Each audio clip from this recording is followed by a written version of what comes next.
Ibrahim Ottoman সাম্রাজ্যের সুলতান।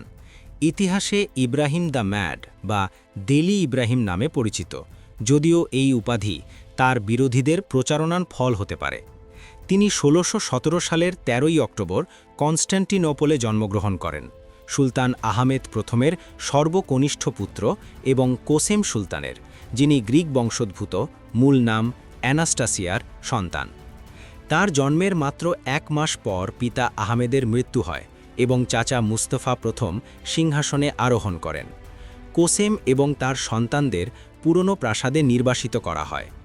১৬২৩ সালে ভাই মুরাদ চতুর্থ সুলতান হলে ইব্রাহিমকে কাফেস নামক বিশেষ কারাগারে বন্দী করা হয়, যা অটোমান রাজপুত্রদের বিদ্রোহ রোধ করার জন্য নির্মিত। এই বন্দিদশা তার মানসিক স্বাস্থ্যকে গভীরভাবে প্রভাবিত করে।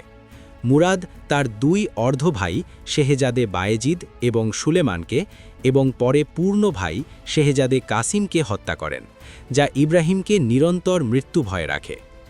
কোসেমের হস্তক্ষেপে তিনি বেঁচে যান, কিন্তু এই আঘাত তার ব্যক্তিত্বে অমোঘ ছাপ ফেলে।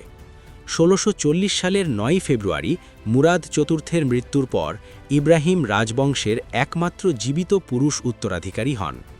গ্র্যান্ড ভিজিয়ার কেমানকেশ কারা মুস্তাফা পাশা তাকে সিংহাসন গ্রহণের জন্য অনুরোধ করেন, কিন্তু ইব্রাহিম সন্দেহ করেন যে মুরাদ জীবিত এবং এটি ফাঁদ।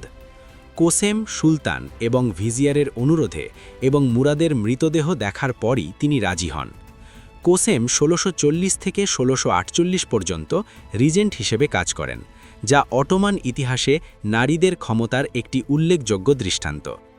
শাসনের প্রথম দিকে ১৬৪০ থেকে ১৬৪৪ কারা মুস্তাফা পাশার নেতৃত্বে সাম্রাজ্য স্থিতিশীল হয়। ১৬৪২ সালে অস্ট্রিয়ার সাথে সেভাস চুক্তি নবায়ন করা হয়। কসাকদের কাছ থেকে আজব পুনরুদ্ধার হয়। মুদ্রা সংস্কার, ভূমি জরিপ, জ্যানিসারি সেনাবাহিনীতে অযোগ্যদের অপসারণ এবং প্রাদেশিক গভর্নরদের নিয়ন্ত্রণের মাধ্যমে অর্থনীতি উন্নত হয়। ইব্রাহিম নিজে শাসনের প্রতি আগ্রহ দেখান, ভিজিয়ারের সাথে চিঠিপত্র বিনিময় করেন এবং ছদ্মবেশে বাজার পরিদর্শন করেন, যা তার শিক্ষার প্রমাণ। কিন্তু ১৬৪৪ সাল থেকে তার শাসন অধঃপতনের দিকে যায়। মাথা ব্যথা এবং দুর্বলতা, সম্ভবত প্রারম্ভিক আঘাতের ফল, তাকে প্রভাবিত করে। কোসেমের প্রভাব হ্রাস পায় এবং শেকের পাড়ে হাতুন, চিনচি হোজা একজন চার্লাটান, সিলাহাদার ইউসুফ আঘা এবং সুলতান জাদে মেহমেদ পাশার মতো ব্যক্তিরা উত্থান লাভ করে। তারা ঘুষ নেয়, ক্ষমতা দখল করে এবং কারা মুস্তাফা পাশাকে হত্যা করে। চিনচি হোজাকে অ্যানাতোলিয়ার কাদিয়াস্কার, ইউসুফকে কাপুদান পাশা এবং সুলতান জাদেকে গ্র্যান্ড ভিজিয়ার নিযুক্ত করা হয়। ১৬৪৪ সালে মাল্টার নাইটদের দ্বারা মক্কা যাত্রীদের জাহাজ আক্রমণের পর ক্রিট দ্বীপ আক্রমণ করা হয়, যা ভেনিসের সাথে ক্রেটান যুদ্ধ ১৬৪৫ থেকে ১৬৬৯ শুরু করে।